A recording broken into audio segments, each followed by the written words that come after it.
नमस्कार, जय हिंद। आपके लिए लेकर आ गए हैं बायोलॉजी, साइंस का बायोलॉजी का टॉपिक, और इसमें बहुत ही शानदार क्वेश्चन जो कि आपको आने वाले एग्जाम में मिल सकते हैं। दोस्तों, आप चाहे ग्रुप डी की तैयारी कर रहे हो या किसी अन्य एग्जाम की तैयारी कर रहे हो स्टेट लेवल के, सब में साइंस आपको जहां जहां पूछी जाती है क्वेश्चन आ सकते हैं। अच्छे से क्वेश्चन को याद कर लो, लगा लो, एक से दो बार वीडियो देख के बिल्कुल एक से एक क्वेश्चन है सुपर फास्ट, जल्दी से हम आपका पूरा वीडियो करा देंगे। सभी से उम्मीद है पुराने स्टूडेंट और नए स्टूडेंट मिलके वीडियो को लाइक जरूर करेंगे। बीच बीच में आपसे कुछ क्वेश्चन पूछूंगा, उसके आंसर भी देते चलना। पहला क्वेश्चन, निम्नलिखित में से किस प्रकार के जीवों में खुला परिसंचरण तंत्र होता है? तो यहां पर राइट आंसर हो जाएगा आपका ऑप्शन नंबर सी, मोलास्क जीवन में जीवों में खुला परिसंचरण तंत्र होता है। मोलास्क का option number C right answer है। प्रोकैरियोटिक कोशिकाएं निम्नलिखित में से किस प्राणी जगत में पाई जाती हैं? तो प्रोकैरियोटिक कोशिकाएं ये आपकी मोनेरा प्राणी जगत में पाई जाती हैं। Option number D Monera right answer है। किस संघ में जीवों के संयुक्त खंडों में जुड़े पैर होते हैं? तो जीवों के संयुक्त पैर या खंडों में जुड़े पैर होते हैं आपके ऑर्थोपोडा या संधिपाद में। ऑप्शन नंबर डी ऑर्थोपोडा या संधिपाद राइट आंसर है। शर्करा बनाने के लिए पादप कोशिका का कौन सा भाग सूर्य का प्रकाश ग्रहण करता है? तो राइट आंसर हो जाएगा क्लोरोप्लास्ट, ये सूर्य का प्रकाश ग्रहण करता है शर्करा बनाने के लिए। ऑप्शन नंबर ए यहां पर राइट आंसर हो जाएगा। सामान्य सर्दी और इन्फ्लुएंजा फ्लू के लिए कौन सा सूक्ष्मजीव जिम्मेदार है? तो सामान्य सर्दी और इन्फ्लुएंजा फ्लू के लिए विषाणु या वायरस जिम्मेदार है। ऑप्शन नंबर ए विषाणु वायरस राइट आंसर है। विशेष रूप से निर्मित टैंकों और तालाबों में मछली प्रजनन को क्या कहा जाता है? तो राइट आंसर हो जाएगा, इसको कहा जाता है आपका pisciculture. Option number C pisciculture प्रश्न के लिए राइट आंसर है। निम्नलिखित में से कौन सी बीमारी प्रोटोजोआ के कारण होती है? तो यहां पर आपको जो ऑप्शन दिए गए उसमें से प्रोटोजोआ के कारण होता है आपका काला जार। ऑप्शन नंबर डी काला जार प्रश्न के लिए राइट आंसर है। डैश वह नली है जो मूत्र को किडनी से मूत्राशय तक ले जाती है? तो मूत्र को किडनी से मूत्राशय तक आपकी मूत्रवाहिनी या यूरेटर इंग्लिश में कहते हैं ले जाती है। ऑप्शन नंबर यहां पर भी मूत्रवाहिनी या यूरेटर प्रश्न के लिए बिल्कुल सही आंसर हो जाएगा। स्वपोषी ऑटोट्रॉपिक जीवों की कार्बन और ऊर्जा संबंधी आवश्यकताएं डैश की प्रक्रिया द्वारा पूरी होती है? तो जो स्वपोषी जीव होते हैं ये प्रकाश संश्लेषण से अपना कार्बन और ऊर्जा को ग्रहण करते हैं। ऑप्शन नंबर सी यहां पर राइट आंसर है। अनानास एक कौन सा पौधा है? तो अनानास या पाइनएप्पल एक मरुद्भिद पौधा कहलाता है, जीरोफाइट या मरुद्भिद। ऑप्शन नंबर डी यहां पर राइट आंसर है। ल्यूकोपेनिया क्या है? तो ल्यूकोपेनिया आपका श्वेत रक्त कोशिकाओं में असामान्य कमी हो जाए तो ल्यूकोपेनिया हो जाएगा। ऑप्शन नंबर यहां पर सी श्वेत रक्त कोशिकाओं में असामान्य कमी राइट आंसर है। थायमीन की कमी से डैश होता है? तो थायमीन की कमी से आपका बेरी बेरी रोग होगा आपको। Option number D beriberi रोग राइट आंसर हो जाएगा। किसी पौधे के किस भाग में मेसोफाइल कोशिकाएं पाई जाती हैं? तो पौधे के पत्तियों में मेसोफाइल कोशिकाएं पाई जाती हैं। ऑप्शन नंबर ए यहां पर राइट आंसर है। निम्नलिखित में से कौन हृदय से गुर्दों तक रक्त पहुंचाता है? तो हृदय से गुर्दों तक रक्त पहुंचाने का काम रहता है आपका वक्र धमनी का। ऑप्शन नंबर यहां पर डी वक्र धमनी राइट आंसर हो जाएगा। चूंकि क्लिनिकल थर्मामीटर केवल मानव शरीर के तापमान को मापने के लिए डिजाइन किया गया है, इसलिए यह 35 डिग्री सेल्सियस से डैश तक की सीमा तक तापमान को प्रदर्शित करता है। तो क्लिनिकल थर्मामीटर 35 से 42 डिग्री सेल्सियस तक तापमान को प्रदर्शित करता है। ऑप्शन नंबर डी यहां पर राइट आंसर हो जाएगा। छोटी आंत की भीतरी दीवारों मतलब आंतरिक भित्ति में हजारों उंगलियों के आकार की अधोसंरचनाएं पाई जाती हैं, इनको क्या कहा जाता है? तो इन अधोसंरचनाओं को राइट आंसर क्या हो जाएगा प्रश्न के लिए? कहा जाता है आपका ऑप्शन नंबर यहां पर सही है विली। ऑप्शन नंबर यहां पर सी विली प्रश्न के लिए बिल्कुल सही आंसर हो जाएगा, ऑप्शन नंबर सी। अगला क्वेश्चन देखिए, अगले क्वेश्चन में आपसे पूछा गया है किस रक्त समूह को सर्वग्राही रक्त कहा जाता है? तो सर्वग्राही रक्त समूह है आपका A B positive. Option number A ये सर्वग्राही रक्त समूह कहलाता है।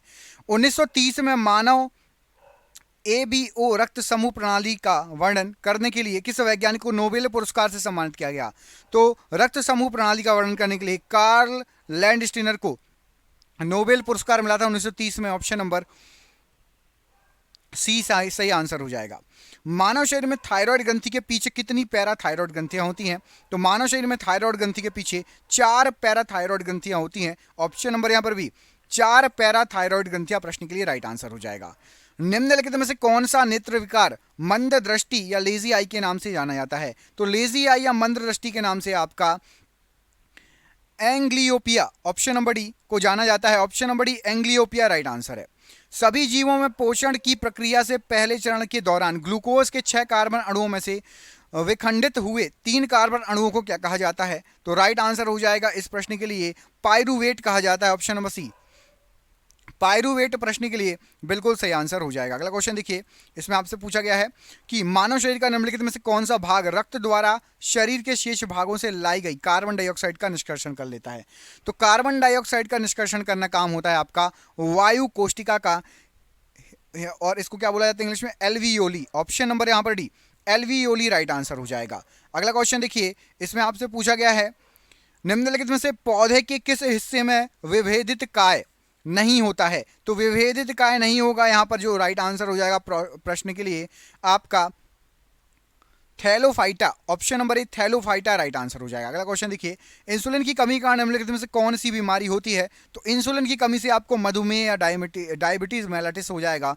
ऑप्शन नंबर यहाँ पर सी राइट आंसर हो जाएगा। दोस्तों, यदि आपको क्वेश्चन पसंद आ रहे हैं तो ये क्वेश्चन भी साइंस के जीके के दोनों की 10,000 जीके के पीडीएफ तैयार की है। उसमें आपको साइंस भी मिल जाएगी, जीके भी मिल जाएगी, इतिहास, पॉलिटी, कंप्यूटर और आपका जियोग्राफी, हर चैप्टर उसमें आपको मिल जाएगा।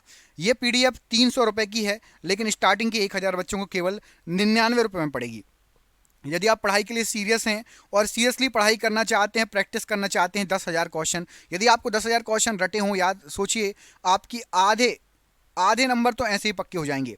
तो इस पीडीएफ को प्राप्त करने के लिए नीचे दिए गए नंबर पर कॉल कीजिए। 99 रुपये में आपको मिल जाएगी एक जो है ये 300 रुपये की पीडीएफ, और ये 1,000 बच्चों के लिए ऑफर है। 1,000 जैसी बिक जाएंगी उसके बाद इसको दोबारा 300 रुपये कर दिया जाएगा, स्ट्रिक्टली 300 कर दिया जाएगा। आप देख लेना, यदि आप लेना चाहते हैं तो अभी ले लीजिए। मनुष्य के हृदय की आलिंद की दीवार एक बहुत ही महत्वपूर्ण पेप्टाइड हार्मोन का स्राव करती है, वह हार्मोन कौन सा है? तो मनुष्य के हृदय की आलिंद की मनुष्य के जो आपका हृदय की आलिंद की दीवार होती है वो ANF, ये एक बहुत महत्वपूर्ण पेप्टाइड है, इसका निर्माण करती है, स्राव करती है। ऑप्शन नंबर यहाँ पर भी ANF राइट आंसर है। बैक्टीरिया, वायरस, कवक, प्रोटोजोआ, कृमि आदि जैसे जीवों को क्या कहा जाता है? तो जो मनुष्य में जिसके कारण मनुष्य में रोग होते हैं, तो इन सभी जीवों को रोगाणु कहा जाता है। ऑप्शन नंबर ए रोगाणु प्रश्न के लिए राइट आंसर हो जाएगा। ऐसी परिघटना जिसमें रोटीफर, मधुमक्खियां, कुछ छिपकलियां और पक्षी जैसे कुछ जीवों में मादा युग्मक निषेचन के बिना नए जीव सृजित करने के लिए विकसित होता है, उसको क्या कहा जाता है? तो इस विधि को आपका कहा जाता है अनिषेक जनन। क्या कहा जाता है? अनिषेक जनन। ऑप्शन नंबर ए अनिषेक जनन राइट आंसर हो जाएगा। अगला क्वेश्चन देखिए, इसमें पूछा गया है वे ट्यूमर जो सामान्यतः अपने मूल स्थान पर सीमित रहते हैं और शरीर के अन्य भागों तक नहीं फैलते और थोड़ा कम नुकसान पहुंचाते, उन ट्यूमर को क्या कहा जाता है? तो उन ट्यूमरों को कहा जाता है सौम्य ट्यूमर। ऑप्शन नंबर सी सौम्य ट्यूमर राइट आंसर है। गुरुत्वाकर्षण के खिंचाव के प्रत्युत्तर में क्रमशः शाखाओं और जड़ों की ऊर्ध्वगामी और अधोगामी वृद्धि को क्या कहा जाता है? तो जो शाखाएं होती हैं वो ऊर्ध्वगामी और अधोगामी, मतलब ऊपर और चारों तरफ फैलती हैं गुरुत्वाकर्षण के विपरीत, इसको कहा जाता है आपका गुरुत्वानुवर्तन। ऑप्शन नंबर यहाँ पर डी गुरुत्वानुवर्तन प्रश्न के लिए राइट आंसर हो जाएगा। एक स्वस्थ व्यक्ति के प्रत्येक डैश ml रक्त में 12 से 16 ग्राम हीमोग्लोबिन होता है। तो स्वस्थ व्यक्ति के 100 ml में 12 से लेकर 16 ग्राम हीमोग्लोबिन होता है। ऑप्शन नंबर बी यहाँ पर राइट आंसर है। वर्ग की संवर्ग के संदर्भ में स्तनपाई या मेमेलिया शब्द किसके लिए है? तो स्तनपाई या मेमेलिया ये एक वर्ग है। ऑप्शन नंबर सी ये एक वर्ग है, याद रखिएगा। किसी व्यक्ति के लिए फर्श से पेंसिल उठाने जैसी गतिविधियों को संभव करने के कार्य में मस्तिष्क का कौन सा भाग सहायक होता है? तो यदि आप फर्श से पेंसिल उठा रहे हैं तो ये संभव है आपके अनुमस्तिष्क या सेरिबेलम के कारण। ऑप्शन नंबर यहाँ पर भी अनुमस्तिष्क या सेरिबेलम राइट आंसर है। विटीकल्चर डैश को संदर्भित करता है? तो विटीकल्चर ये अंगूर की खेती को संदर्भित करता है। ऑप्शन नंबर बी अंगूर की खेती राइट आंसर है। निम्न में से किसे पादप जगत के उभयचर के नाम से जाना जाता है? तो पादप जगत का उभयचर ये ब्रायोफाइटा को जाना जाता है, ब्रायोफाइट्स। ऑप्शन नंबर यहाँ पर डी राइट आंसर हो जाएगा प्रश्न के लिए। मक्का और गन्ने के तने के निचले सिरे से बाहर आने वाली सहायक जड़ों को क्या कहा जाता है? तो मक्का और गन्ने के तने से निचले हिस्से से बाहर आने वाली जो सहायक जड़ें होती हैं उनको अवस्तंभ जड़ कहा जाता है। ऑप्शन नंबर सी अवस्तंभ जड़ राइट आंसर है। यूडर्मा मैकुलम चित्तीदार डैश को दिया गया नाम है? तो यूडर्मा मैकुलम ये चमगादड़ को दिया गया नाम है। ऑप्शन नंबर यहाँ पर भी चमगादड़ राइट आंसर हो जाएगा। माफ कीजिएगा मगरमच्छों में डैश हार्ट चैम्बर होते हैं, तो मगरमच्छों के अंदर 4 हार्ट चैम्बर होते हैं। ऑप्शन नंबर ए 4 हार्ट चैम्बर राइट आंसर है। किस व्यक्ति को 20वीं सदी का डार्विन कहा जाता है? तो 20वीं सदी का डार्विन कहा जाता है अर्नेस्ट मेयर को। ऑप्शन नंबर यहाँ पर D Ernest Mayr right answer हो जाएगा। कंजक्टिवाइटिस मुख्य रूप से डैश से संबंधित एक संक्रमण है, तो कंजक्टिवाइटिस ये आपका आंख से संबंधित एक संक्रमण है। ऑप्शन नंबर बी यहाँ पर राइट आंसर है। पोलियो रोग निम्न में से किस प्रकार के जीव के कारण होता है? तो पोलियो रोग जो होता है ये विषाणु के कारण होता है। ऑप्शन नंबर डी विषाणु राइट आंसर हो जाएगा प्रश्न के लिए। ल्यूकेमिया डैश का कैंसर है? तो ल्यूकेमिया ये रक्त संबंधी कैंसर है। Option number D blood cancer को ल्यूकेमिया कहा जाता है। चींटी के डंक में मुख्य रूप से निम्नलिखित में से क्या होता है? तो चींटी का जो डंक होता है उसमें आपका फॉर्मिक अम्ल होता है। ऑप्शन नंबर ए फॉर्मिक अम्ल राइट आंसर हो जाएगा प्रश्न के लिए। अमीनो अम्ल को अक्सर डैश के निर्माण खंड के रूप में संदर्भित किया जाता है। तो जो अमीनो अम्ल होता है उसको प्रोटीन का निर्माण के खंड के रूप में संदर्भित किया जाता है, प्रोटीन का निर्माण। ऑप्शन नंबर ए यहाँ पर राइट आंसर हो जाएगा। ट्रैकोमा एक रोकथाम योग्य रोग है जो साफ सफाई तथा स्वच्छता ना होने के कारण होता है। यह रोग शरीर के किस भाग को प्रभावित करता है? तो ट्रैकोमा रोग ये आंख को प्रभावित करता है। ऑप्शन नंबर यहाँ पर ए आंख प्रश्न के लिए राइट आंसर हो जाएगा। निम्नलिखित में से कौन सा मानव शरीर में बीज के आकार का बड़ा लिम्फोइड अंग है? तो बीज के आकार का बड़ा लिम्फोइड अंग ये आपका तिल्ली या प्लीन। ऑप्शन नंबर यहाँ पर बी तिल्ली राइट आंसर हो जाएगा प्रश्न के लिए। निम्नलिखित में से कौन सा जल या स्वच्छता संबंधित रोग नहीं है? तो जल या स्वच्छता संबंधित रोग नहीं है पूछा गया है, तो यहाँ पर डायबिटीज ये जल या स्वच्छता संबंधित रोग नहीं है। Option number B. मांस पकाने के दौरान कौन सी रासायनिक अभिक्रिया होती है? तो मांस पकाने के दौरान आपकी मैलार्ड अभिक्रिया होती है। ऑप्शन नंबर सी मैलार्ड अभिक्रिया राइट आंसर हो जाएगा। मानव शरीर के किस अंग में ऊर्ध्व रज्जु पेशी पाई जाती है? तो मानव शरीर की आंख में ऊर्ध्व रज्जु पेशी पाई जाती है। ऑप्शन नंबर यहाँ पर बी राइट आंसर है। मानव शरीर के किस अंग में वृद्धि के चरण एनाजेन, कैटाजेन और टेलोजेन में विभाजित हैं? तो राइट आंसर हो जाएगा मानव के जो बाल बढ़ते हैं एनाजेन, कैटाजेन और टेलोजेन में विभाजित हैं। पत्तियों की सतह पर मौजूद सूक्ष्म छिद्रों को निम्न में से किस रूप में जाना जाता है? तो पत्तियों की सतह पर मौजूद सूक्ष्म जो छिद्र होते हैं उनको सेलेनियम कहा जाता है। ऑप्शन नंबर ए सेलेनियम राइट आंसर हो जाएगा। लैरिक्स या स्वर यंत्र के शीर्ष पर जीभ के पीछे स्थित पत्ती के आकार का एक उपास्थि प्रालब पाया जाता है, उसे क्या कहा जाता है? तो उसको कहा जाता है आपका एपिग्लाटिस। ऑप्शन नंबर डी एपिग्लाटिस प्रश्न के लिए राइट आंसर हो जाएगा जीभ के पीछे। साइटोलॉजी निम्न में से किसका अध्ययन कहलाता है? तो साइटोलॉजी के तहत हम कोशिका का अध्ययन करते हैं। ऑप्शन नंबर यहाँ पर भी कोशिका का अध्ययन प्रश्न के लिए राइट आंसर है। पैरासोमानिया नामक विकार का दूसरा नाम क्या है? तो पैरासोमानिया ये नींद में चलना। ऑप्शन नंबर ए नींद में चलना प्रश्न के लिए राइट आंसर हो जाएगा। मनुष्य के हाथ में कितनी हड्डियां या अस्थियां होती हैं? तो हाथ की बात करें तो 27 हड्डियां या अस्थियां होती हैं। Option number C right answer है। मूत्र के पीले रंग के लिए निम्नलिखित में से कौन सा रसायन जिम्मेदार होता है? तो मूत्र के पीले रंग के लिए आपका यूरोबिलीन जिम्मेदार होता है। Option number C urobilin right answer हो जाएगा। नीली सूजन युक्त शिराएं जो ठीक से बंद ना होने वाले वाल्व से उत्पन्न होती हैं उन्हें क्या कहा जाता है? तो इनको अपस्फीत शिराएं कहा जाता है। ऑप्शन नंबर यहाँ पर सी अपस्फीत शिराएं राइट आंसर हो जाएगा। प्रकाश संश्लेषण की प्रक्रिया में कौन सी गैस मुक्त होती है? तो प्रकाश संश्लेषण की क्रिया में आपकी ऑक्सीजन गैस मुक्त होती है। ऑप्शन नंबर यहाँ पर भी ऑक्सीजन गैस राइट आंसर है। रिकेट्स और रतौंधी क्रमशः किस किस विटामिन की कमी कारण होते हैं? रिकेट्स किसकी कमी कारण और रतौंधी किसकी कमी कारण?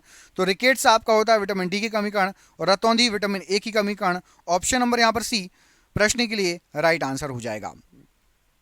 मोनोसैकेराइड कार्बनिक अणुओं के किस समूह से संबंधित है? तो मोनोसैकेराइड जो है राइट आंसर हो जाएगा ये आपका कार्बोहाइड्रेट से संबंधित है। ऑप्शन नंबर ए कार्बोहाइड्रेट प्रश्न के लिए बिल्कुल सही आंसर हो जाएगा।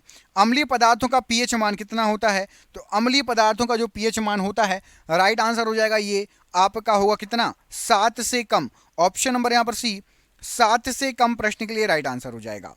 एंजाइम लिंक्ड इम्यूनोसोर्बेंट असे क्या लिखा हुआ है? एंजाइम लिंक्ड इम्यूनोसोर्बेंट असे एक ऐसी तकनीक है जिसका उपयोग निम्नलिखित में से किस बीमारी का पता लगाने के लिए किया जाता है? तो यहां पर राइट आंसर हो जाएगा ये आपका एड्स का पता लगाने के लिए क्या जाता है, इसका शॉर्ट फॉर्म करेंगे तो क्या हो जाएगा, एलिसा। एलिसा टेस्ट सुना है? अब ये फुल फॉर्म आ गया तो आप लोगों में से कई लोगों को समझ नहीं आ रहा होगा। एलिसा टेस्ट सुना है ना, यही है एलिसा टेस्ट के बारे में पूछा गया है। एलिसा टेस्ट का फुल फॉर्म भी यही होता है, आपसे ये भी एग्जाम में पूछा जा सकता है। कुष्ठ रोग डैश जीवाणु के कारण होता है, तो कुष्ठ रोग यहाँ पर राइट आंसर क्या हो जाएगा कुष्ठ रोग के लिए आपका option number D, mycobacterium leprae के कारण होता है। ऑप्शन नंबर डी यहाँ पर माइक्रोबैक्टीरियम लेप्रे राइट आंसर है। पहले व्यक्ति थे, कौन पहले व्यक्ति थे जिन्होंने कोशिकाओं की खोज की थी, तो कोशिकाओं की खोज का श्रेय जाता है रॉबर्ट हुक को। ऑप्शन नंबर यहाँ पर डी, रॉबर्ट हुक को कोशिकाओं की खोज का श्रेय जाता है। प्याज में लाल रंग निम्न में से किस वर्णक के कारण होता है, तो प्याज में जो लाल रंग होता है ये आपका एंथोसाइनिन के कारण होता है। ऑप्शन नंबर बी एंथोसाइनिन प्रश्न के लिए राइट आंसर हो जाएगा।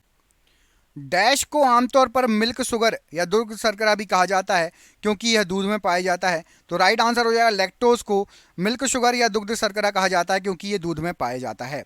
निम्नलिखित में से कौन सा सबसे बड़ा दंत ऊतक है, तो सबसे बड़ा दंत ऊतक यहाँ पर आपका जो ऑप्शन दिए गए हैं डेंटिन, ऑप्शन नंबर डी, ये सबसे बड़ा दंत ऊतक कहलाता है। ऑप्शन नंबर डी यहाँ पर सही आंसर है। डैश ग्रंथियां हमारे आंखों से आंसू अवमुक्त करती हैं, तो हमारे आंखों से आंसू अवमुक्त करती हैं आपकी लैक्रिमल ग्रंथियां। ऑप्शन नंबर यहाँ पर बी राइट आंसर है। निम्नलिखित में से कौन सा विटामिन डी की कमी से होने वाला एक दुर्लभ रोग है जिसके कारण हड्डियां नरम हो जाती हैं और मुड़ जाती हैं, राइट आंसर हो जाएगा सूखा रोग या जिसको रिकेट्स कहा जाता है। ऑप्शन नंबर यहाँ पर डी, ऑप्शन नंबर बी सूखा रोग या रिकेट्स राइट आंसर है। अगला क्वेश्चन, निम्न में से कौन सा रोग आंख की ऑप्टिक तंत्रिका को क्षति पहुंचाता है तथा दृष्टि हानि और अंधेपन का कारण बनता है, जो आंखों के अंदर सामान्य द्रव दाब को धीरे धीरे बढ़ने जो है से होता है, तो राइट आंसर हो जाएगा इसको, इस प्रकार की जो रोग है इसको कहा जाता है आपका ग्लूकोमा। ऑप्शन नंबर ए यहाँ पर राइट आंसर हो जाएगा। नेफ्रॉन निम्न में से किसकी सूक्ष्म संरचनात्मक और कार्यात्मक इकाई है, तो नेफ्रॉन यहाँ पर राइट आंसर हो जाएगा, ये किडनी की सूक्ष्म संरचनात्मक और कार्यात्मक इकाई कहलाती है। Option number B. निम्नलिखित में से कौन सा एक विषाणु जनित रोग नहीं है, विषाणु जनित रोग नहीं है पूछा गया है, तो कुष्ठ रोग ये विषाणु से नहीं होता, वायरस से नहीं होता। बाकी खसरा, रेबीज और चेचक ये विषाणु से होता है, वायरस से होता है। निम्नलिखित में से कौन सी वेक्टर या वाहक जनित बीमारी है, तो वेक्टर वाहक जनित बीमारी आपकी option number C malaria. Option number C यहाँ पर राइट आंसर हो जाएगा। आम का पेड़ निम्नलिखित में से किसका एक उदाहरण है, तो राइट आंसर हो जाएगा जो आम का पेड़ होता है ये आपका स्वपोषी या ऑटोट्रॉफ का उदाहरण होता है। ऑप्शन नंबर यहाँ पर बी राइट आंसर हो जाएगा। कोशिका का केंद्रक एक जेली जैसे पदार्थ से घिरा होता है जिसे डैश के नाम से जाना जाता है, तो कोशिका का केंद्रक को कहा जाता है आपका कोशिका द्रव्य। ऑप्शन नंबर यहाँ पर डी कोशिका द्रव्य राइट आंसर हो जाएगा। डैश रसायन मिलकर प्रोटीन बनाते हैं, तो आपके एमिनो अम्ल मिलकर जो है प्रोटीन बनाते हैं। ऑप्शन नंबर सी एमिनो अम्ल राइट आंसर है। प्याज रासायनिक जो है क्षोभक का उत्पादन करता है जिसे साइन प्रोपेंथियल एस ऑक्साइड कहा जाता है। यह आंखों की डैश ग्रंथियों को उत्तेजित करता है जिससे अश्रु निकलते हैं, तो ये आंखों की अश्रु ग्रंथियों को उत्तेजित करता है जिससे आप प्याज काटते समय आंखों से पानी नहीं आता है। निम्नलिखित में से कौन सा विकल्प पदार्थ और उस पदार्थ के मौजूद अम्ल के बारे में सम्मिलित नहीं है, तो राइट आंसर हो जाएगा नींबू में लैक्टिक अम्ल नहीं होता, नींबू में लैक्टिक अम्ल नहीं होता। कमेंट करके बताइए नींबू में कौन सा अम्ल होता है। और ये आज का आखिरी क्वेश्चन, शरीर के ऊतकों में निम्न में से किस धातु के अधिक जमाव से सिडरोसिस रोग हो जाता है, सिडरोसिस रोग ये लोहे के अधिक जमाव से होता है। ऑप्शन नंबर डी लोहा राइट आंसर हो जाएगा। आपके लिए सरप्राइज क्वेश्चन है, निम्न में से कौन सा रोग लिशमेनिया नामक प्रोटोजोआ के जीव के कारण होता है। आपको इस प्रश्न का आंसर कमेंट करके बताना है कि निम्न में से कौन सा रोग लिशमेनिया नामक प्रोटोजोआ जीव के कारण होता है। दोस्तों वीडियो यदि आपको अच्छा लगा तो प्लीज़ वीडियो को लाइक कीजिए, चैनल पर नए चैनल को सब्सक्राइब कर लीजिएगा। दोस्तों आपको क्वेश्चन अच्छे लगे होंगे यदि आपने यहाँ तक वीडियो देखा, तो आपको यदि ये क्वेश्चन चाहिए हैं, इसकी पीडीएफ चाहिए है, तो हमने 10,000 जीके की पीडीएफ तैयार की, उसमें आपको ये वाले क्वेश्चन भी मिलेंगे। तो आपको ये 300 रुपये की पीडीएफ सिर्फ 99 रुपये में मिल रही है। यदि आपको पीडीएफ चाहिए तो दिए गए नीचे दिए गए नंबर पर कॉल कीजिए, वहाँ से आप पीडीएफ प्राप्त कर सकते हैं। दोस्तों आप सभी का बहुत बहुत धन्यवाद। दोस्तों जय हिंद, जय भारत।